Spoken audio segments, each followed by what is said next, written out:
Olá, estamos retomando então nossas aulas de processo penal e a gente está falando da prova testemunhal. Na nossa primeira aula, nós já fizemos uma abordagem primeiro quanto à complexidade do depoimento testemunhal, a dificuldade de ter uma credibilidade nesse depoimento e ao mesmo tempo o paradoxo de que ele é um dos meios de prova mais utilizados no processo. Vimos lá toda aquela questão que envolve as questões psicológicas, questões de memória, tempo, falsas memórias, enfim, vimos o grau de complexidade que a testemunha representa. Vimos também quem é que pode ser testemunha, de acordo com a lei, né? A regra inaugural, toda pessoa poderá ser testemunha, depois o próprio Código estabelece algumas restrições, limitações, dispensa de obrigatoriedade de depor, necessidade de prestar o compromisso, dispensa de prestar o compromisso, a quem tem imunidades, inclusive a gente já trabalhou, a questão dos parlamentares, a questão dos presidentes dos poderes, que podem prestar depoimentos por escrito, enfim, fizemos já um panorama bastante significativo aí da complexidade da prova testemunhal, e agora a gente retoma para tratar especificamente do procedimento, na forma de se fazer a inquirição, e depois apresentar uma classificação doutrinária ao final. Então, a gente inicia pelo depoimento testemunhal como se estivéssemos numa sala de audiência. Quer dizer, vamos imaginar que vai ter início o depoimento. A gente já viu na aula passada que algumas pessoas estão proibidas de depor, né, por razões de função, de questões de sacerdócio, né, religioso, questões que envolvem a profissão, que envolvem determinados ofícios. E vimos também pessoas que, sendo parentes próximas do réu, são dispensadas da obrigatoriedade de depor. E vimos também que menores de 14 anos, pessoas que têm problemas mentais, doentes ou deficientes mentais, né, e as pessoas do artigo 206, que são os parentes próximos do réu, não são obrigados a prestar um compromisso legal de dizer a verdade. Mas e outras pessoas? E se nós tivermos lá um amigo íntimo do réu, ou um inimigo declarado do réu, ou da vítima, né? Essa pessoa será ouvida? Não será ouvida? Como é que funciona essa questão?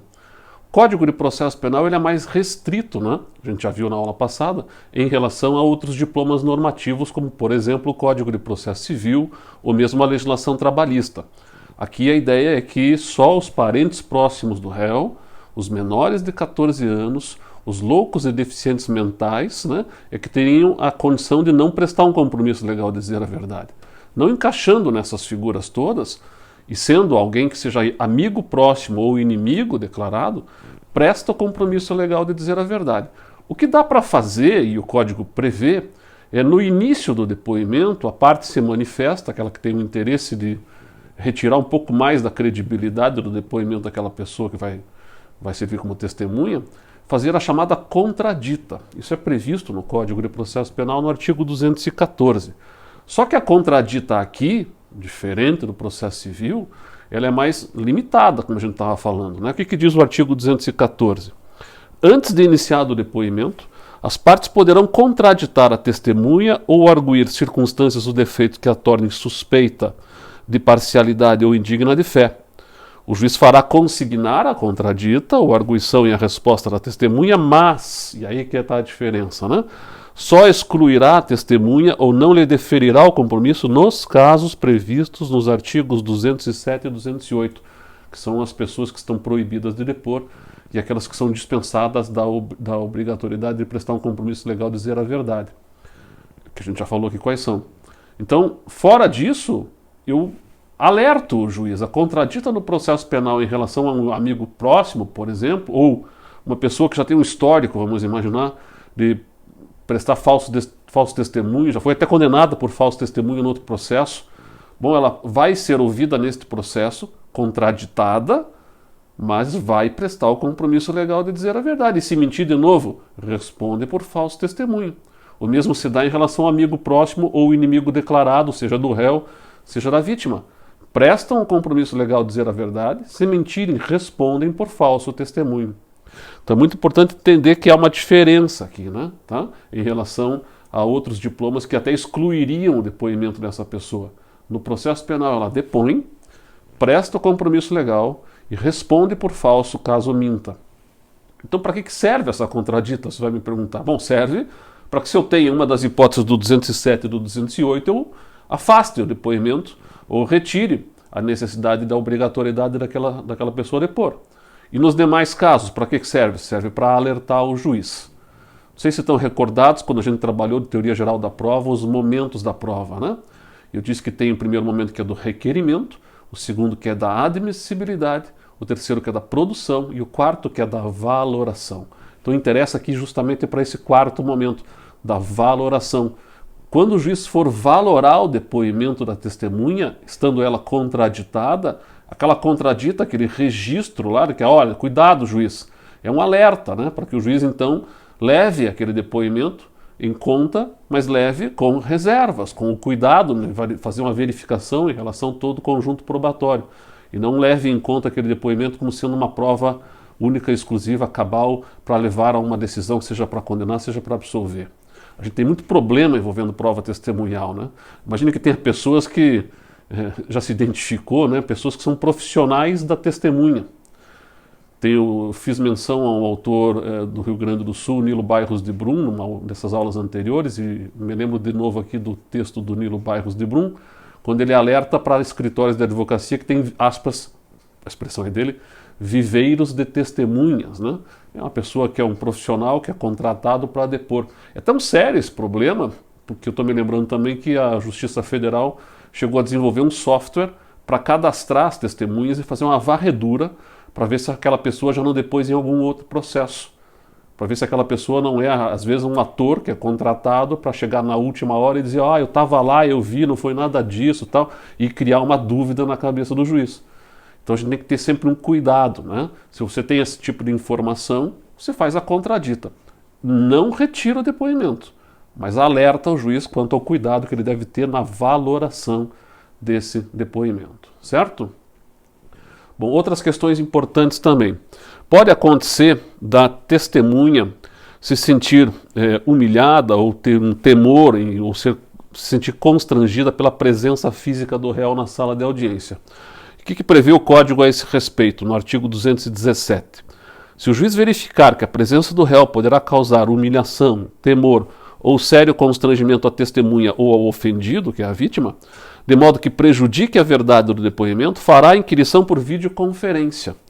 E somente na impossibilidade dessa forma determinará a retirada do réu para prosseguimento na inquirição com a presença de seu defensor. Isso aqui é muito importante estar presente que houve uma mudança legislativa em 2008. Até 2008, a regra era tira sempre o réu da sala, como primeira opção. Agora eu não tiro mais o réu como primeira opção da sala, eu tiro a vítima, eu tiro a vítima, tiro a testemunha. Ela é colocada numa outra sala e ela é inquirida por videoconferência e o réu fica na sala de audiência. E só retiro o réu fisicamente da sala de audiência se eu não tiver o instrumental tecnológico para fazer a inquirição da testemunha ou da vítima por videoconferência. O que mais que nós temos de importante? Artigo 212 trata da maneira pela qual a testemunha será inquirida. Quem fará as perguntas, né? E a regra diz que as perguntas serão formuladas pelas partes diretamente à testemunha, não admitindo o juiz aquelas perguntas que puderem induzir a resposta, não tiverem relação com a causa ou importarem na repetição de outra já respondida. Parágrafo único. Sobre os pontos não esclarecidos, o juiz poderá complementar a inquirição. Esse é um artigo bastante importante, né? Teve uma mudança para ter essa redação que vocês estão vendo na tela aí em 2008. Até 2008, o depoimento testemunhal era um ato exclusivo do juiz, era um ato no sistema chamado de presidencialista, né? Em que só o juiz formulava as perguntas à testemunha. As partes, quando muito, sugeriam perguntas ao juiz, que analisando a pertinência da pergunta, tomava a pergunta como dele e reformulava com as suas palavras para a testemunha, que só então estava autorizada a responder a ele, juiz. Era uma situação na qual as partes não podiam fazer perguntas diretamente à testemunha. Era um modelo que tinha uma característica dentro daqueles rótulos, né, acusatório e inquisitório, dentro de uma dicotomia, mais voltado para a ideia do inquisitório, onde o juiz era o gestor e produtor da prova, dentro de um dos critérios, os variados critérios que a doutrina encontra para identificar o chamado sistema acusatório versus inquisitório, que é a questão da gestão da prova. Com a mudança, eu tiro o juiz de gestor e principal protagonista da produção da prova e coloco as partes no lugar, me aproximando dentro desse critério, né, daquele modelo que se denomina mais identificado com a ideia de acusatório, que é o modelo mais próximo do chamado modelo norte-americano de cross-examination, exame em cruz da prova, onde as partes perguntam diretamente às testemunhas e o juiz fica inerte. Eu já trabalhei muito com essa questão quando a gente discutiu o princípio da inércia. Tem uma aula específica a esse respeito, se alguém tiver curiosidade de aprofundar um pouco mais a complexidade do que isso aqui representa. Eu recomendo que assista então a aula sobre os princípios gerais do processo penal. A segunda aula trata desse assunto, que é o princípio da inércia, onde a gente aprofunda um pouco mais essa discussão da conveniência ou não de se trabalhar dentro desse critério de inércia absoluta. No que diz respeito à legislação vigente, o modelo hoje está nesses moldes, né?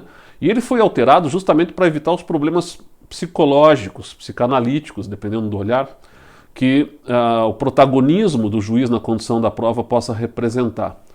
Todos nós, seres humanos, podemos construir preconceitos, que são conceitos antecipados em relação a uma série de questões. Todos nós temos. Quer você admita, quer não admita, não é coisa necessariamente consciente. Temos preconceitos em relação a série de questões, em relação às pessoas, em relação a fatos, em relação a notícias, em relação a ideologias políticas e tal. Todos nós temos maneiras próprias de pensar o mundo. Preconceitos, conceitos antecipados que constroem o meu olhar em relação ao mundo. E há uma tendência natural do ser humano de querer enxergar o mundo filtrado a partir desses preconceitos, né? A psicologia cognitiva trata isso como sendo efeito perseverança, a ideia de que eu saio sempre atrás no mundo de coisas que confirmem o que eu já penso a respeito do mundo.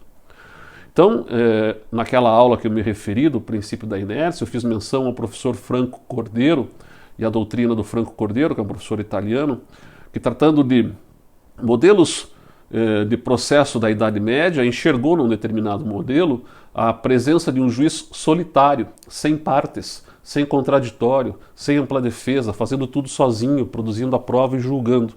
E dizia o Cordeiro, este juiz solitário, porque é um ser humano, pode eventualmente construir o que ele chama de um quadro mental paranoico.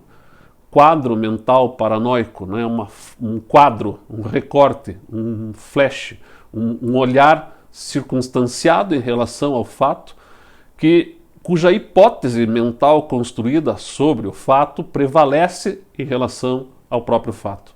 E ele passa a dar mais valor para a hipótese do que aquilo que de fato ocorreu. E tende a querer fazer confirmar essa hipótese mental. É da natureza humana isso. Pode acontecer? Pode. Então, se esse juiz tem o poder de julgar, se quem vai decidir condenar ou absolver é ele, não é conveniente que ele seja o principal protagonista da produção da prova. É conveniente que deixe que as partes produzam a prova e ele trabalhe com o que as partes trouxerem para ele. Sob pena de, sendo ele o principal protagonista, estar sempre norteando o depoimento a partir de um possível quadro mental paranoico e indo buscar no depoimento alguma coisa que sirva para lhe confirmar o que ele já pensa a respeito do fato.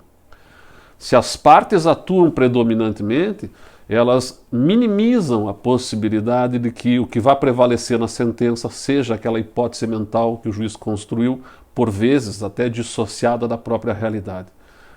Não neutraliza, não elimina a possibilidade de ele construir um quadro mental paranoico, mas minimiza. A forma de neutralizar, a única forma, me parece, de poder querer neutralizar um possível quadro mental, é justamente permitindo que o juiz faça perguntas adicionais ao final. E mais do que isso, deveríamos ter até uma regra que obrigasse o juiz a falar alguma coisa sobre o que ele entendeu da prova testemunhal no final do depoimento, permitindo às partes novas intervenções numa intersubjetividade, num diálogo que pudesse permitir ver às partes o que vai à cabeça do juiz, quem sabe até promovendo novas intervenções que fizessem ele compreender que aquela maneira de entender a prova é equivocada. Ele pode ter entendido inclusive a fala errado, né? A gente tem palavras que têm sonoridades muito parecidas, e não só isso, né? A gente pode até invocar aqui o Wittgenstein, o segundo Wittgenstein agora, né? Para entender que as palavras, dependendo do contexto e da forma como são empregadas, né? Elas podem ter o seu significado alterado. Então, de repente, eu tenho uma gíria local ali, que para aquela pessoa que está depondo, aquilo tem um determinado significado, e para outra pessoa terá outro significado. Eu sempre me recordo aqui da minha atuação profissional como membro do Ministério Público, logo que entrei na carreira, só um rápido exemplo para ilustrar o que eu estou falando. Quando entrei na carreira, fui participar, enfim, como promotor de um sistema que nós temos no Ministério Público de atendimento da população. A população faz fila para ser atendida pelo promotor, principalmente no interior. E realmente tem comarcas que é necessário, inclusive, se organizar os dias e os horários para atender, porque senão você não faz outra coisa. E nessa comarca que eu estava, que era Telêmaco Borba, o povo ia com bastante frequência. Eu chegava nas terças e quintas-feiras pela manhã, atendia das 7h30 até 1 da tarde, direto, sem parar, só atendendo o povo, combinava com o juiz que não marcasse audiências.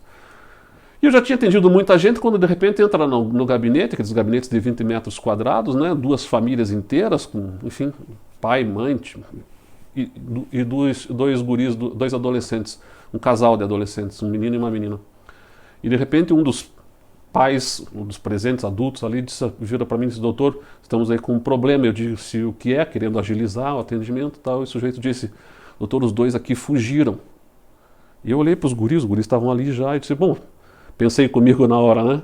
Se fugiram, já localizaram os guris, então me trouxe aqui o problema e a solução, né?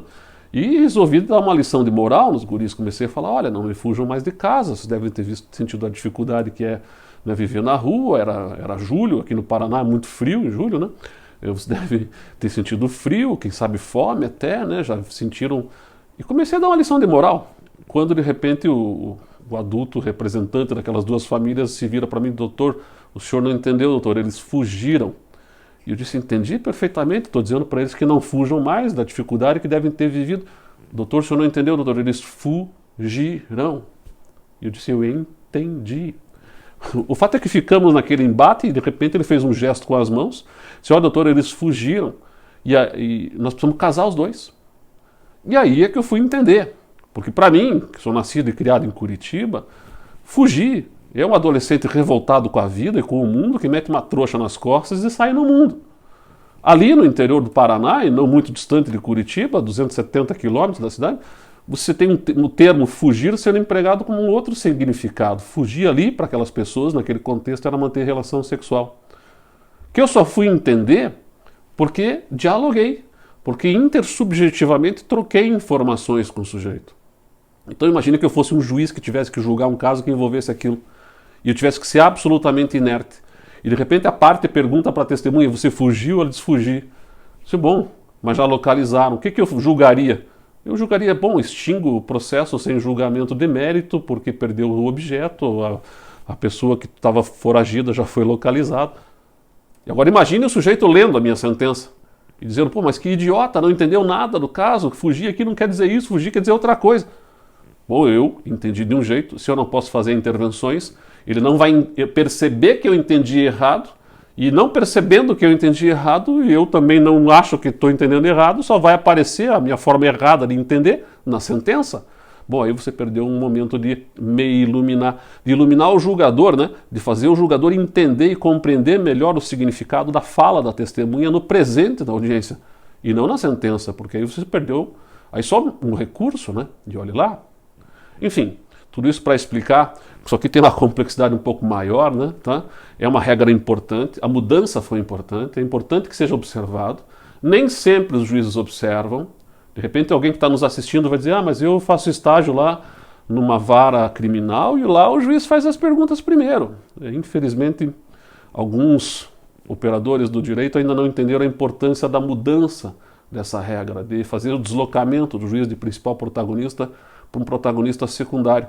Estou me lembrando até que muito disso talvez se deva à doutrina, por exemplo, do Guilherme de Souza Nutti. O Nutti, logo que houve essa mudança em 2008, fez uma palestra, dentre tantas palestras que ele faz, o Nutti é um grande doutrinador, né, no Tribunal do Paraná, e na qual ele disse que não teria havido mudança nenhuma, que isso aqui não representaria uma alteração efetiva, que o juiz poderia ser ainda aquele principal protagonista, porque do contrário, disse o Nutti, aspas para ele, o juiz se transformaria numa samambaia de sala de audiência.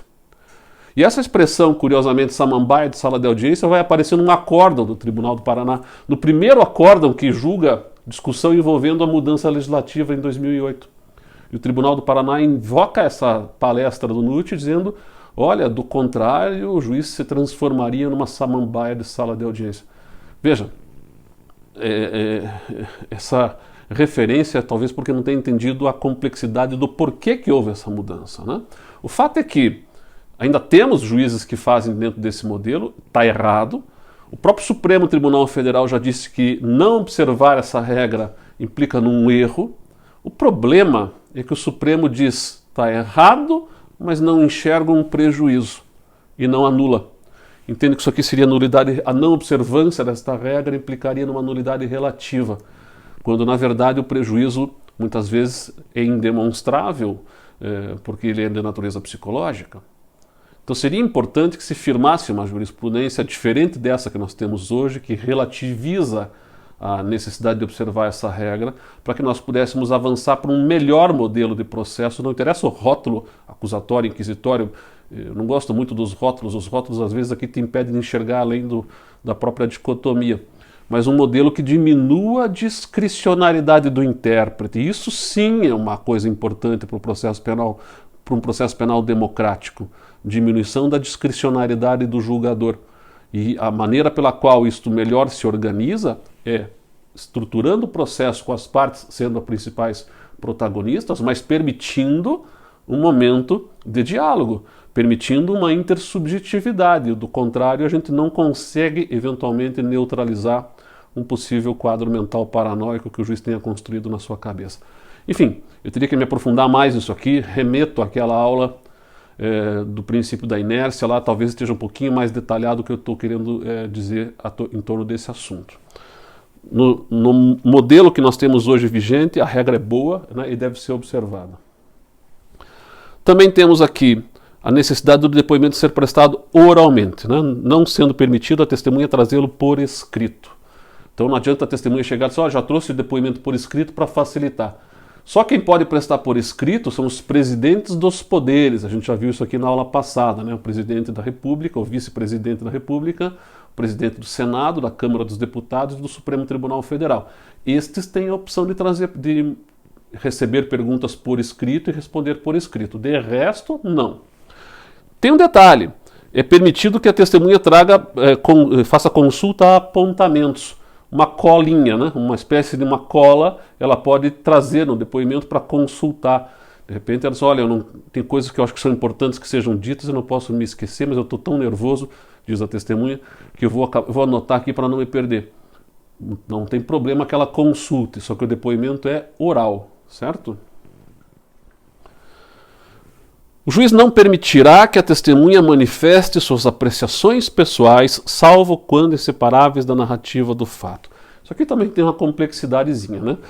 Não manifestar apreciações pessoais. É muito difícil a objetividade de um depoimento na sua forma pura, né? Simplesmente dizer de forma objetiva, sem qualquer influência da própria pessoa. A gente já viu a dificuldade disso quando introduzimos o tema da prova testemunhal na aula passada. Há sempre um grau de subjetividade, inclusive linguística, que interfere na fala da testemunha. De qualquer forma, o que a lei está querendo dizer é que a opinião pessoal da testemunha não interessa para o caso. Muito importante entender o seguinte, a testemunha depõe sobre fatos pretéritos, e da forma mais próxima possível de uma objetividade. Ela não depõe sobre o que ela acha que aconteceu e ela não depõe sobre fatos futuros, o que ela acha que vai acontecer. Então perguntas que podem aparecer em sala de audiência, né? Imagine que o advogado ou o promotor façam perguntas do gênero. O que você acha que passou na cabeça do réu? Bom, esse tipo de pergunta, a outra parte tem que se insurgir e dizer, excelência, virando para o juiz. Nos termos do artigo 213, a testemunha não deve manifestar apreciações pessoais. O que ela acha ou deixa de achar não interessa para o caso. Agora, diz a lei, salvo quando inseparável da narrativa do fato. Vamos imaginar que a testemunha está contando lá, eu fui lá no local em que o crime aconteceu e quando estava lá eu presenciei o fato. E aí de repente a testemunha é indagada por uma das partes que diz o seguinte para ela, mas por que você foi até o local dos fatos, se você não costuma passar por ali? E a testemunha então responde, não, porque eu achei que meu irmão tinha ido ali e eu precisava falar com ele, por isso eu fui até lá.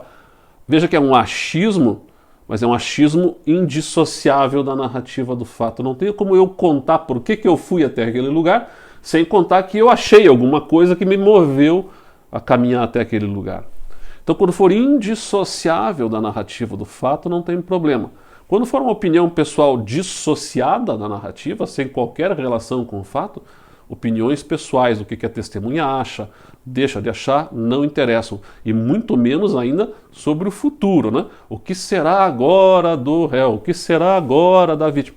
Bom, o que será agora, daqui para frente, a gente não sabe, né? A testemunha refere objetivamente sobre fatos pretéritos. Muito bem.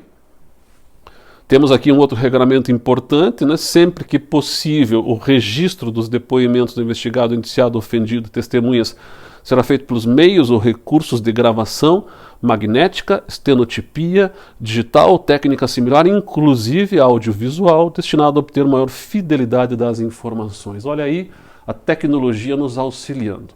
Isso aqui é muito importante, é uma mudança relativamente recente, de 2009 para cá. Nós não tínhamos regra nesse sentido, até porque não tínhamos tecnologia suficiente para isso. Na Justiça Federal até já se fazia estenotipia, né, em algum momento, mas na Justiça Estadual, que é mais pobre, menos funcionário, menos estrutura, de regra, como é que se fazia o registro do depoimento? Na forma escrita.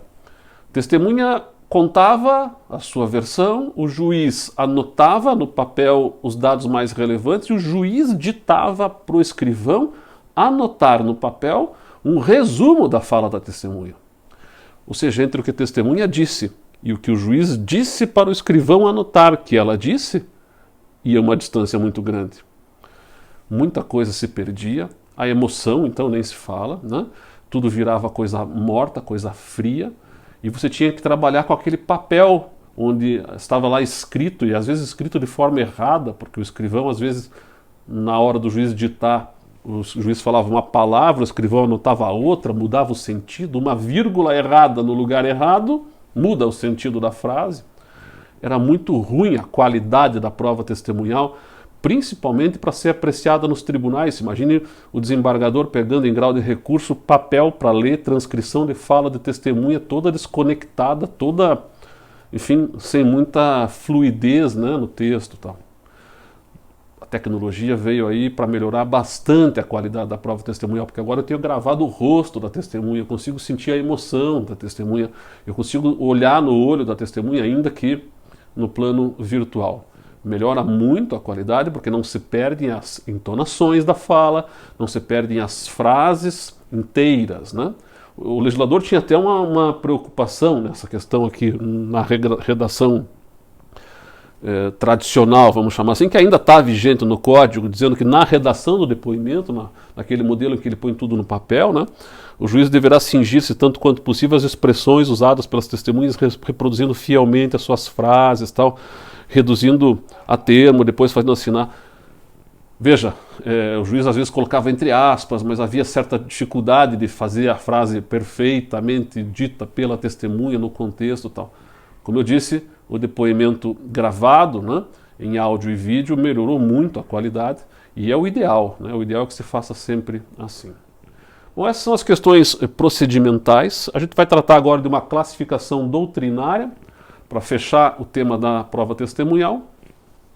A doutrina costuma classificar a prova testemunhal de algumas formas. A primeira delas está aqui, a testemunha classificada em testemunha direta ou indireta.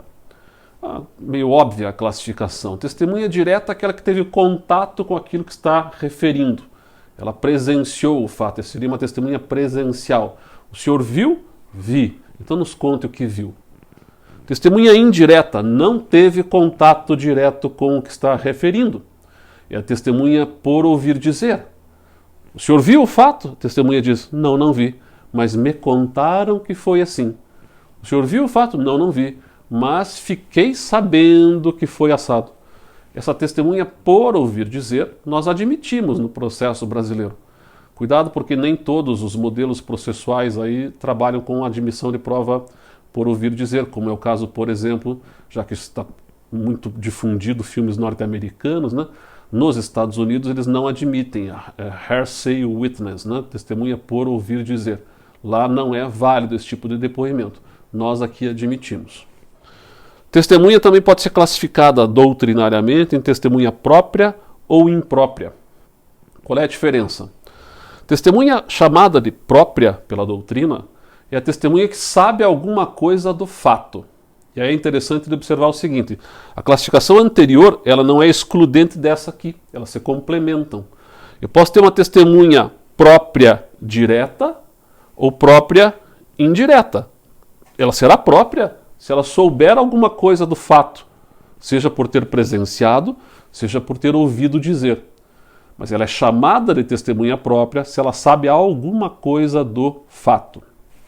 Já a testemunha imprópria não sabe nada do fato. Não sabe nada do fato, mas o seu depoimento pode ter alguma relevância para o entendimento da complexidade das circunstâncias ou de questões que possam impactar na fixação da pena. Então, testemunha chamada de imprópria, muitas vezes, pode ser um perito, por exemplo. Imagine um perito que venha depor sobre o funcionamento de uma máquina. Máquina que talvez tenha levado à morte de alguém, e aí estamos discutindo se houve um homicídio ou não houve um homicídio. E o perito diz: olha, do fato eu não sei nada, não sei quem é o réu, não sei quem são as vítimas, não sei de nada. Eu sei que essa máquina funciona assim. E sei que nestas condições essa máquina apresenta esse problema.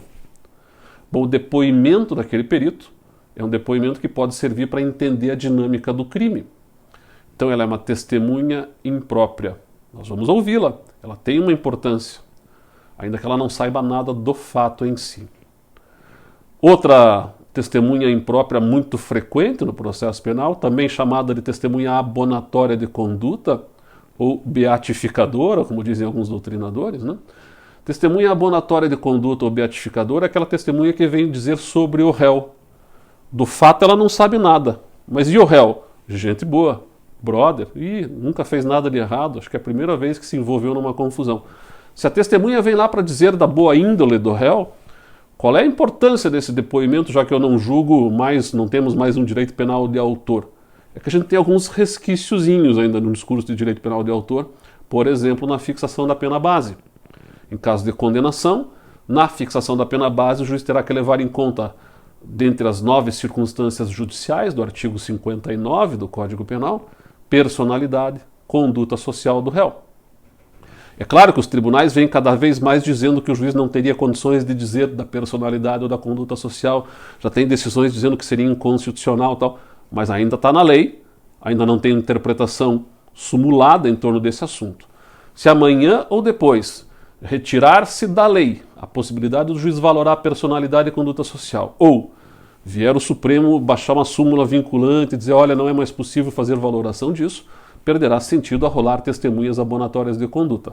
Hoje, elas ainda podem ser arroladas porque o seu depoimento tem uma importância. Qual? Eventual impacto na valoração das circunstâncias judiciais na fixação da pena base em caso de condenação.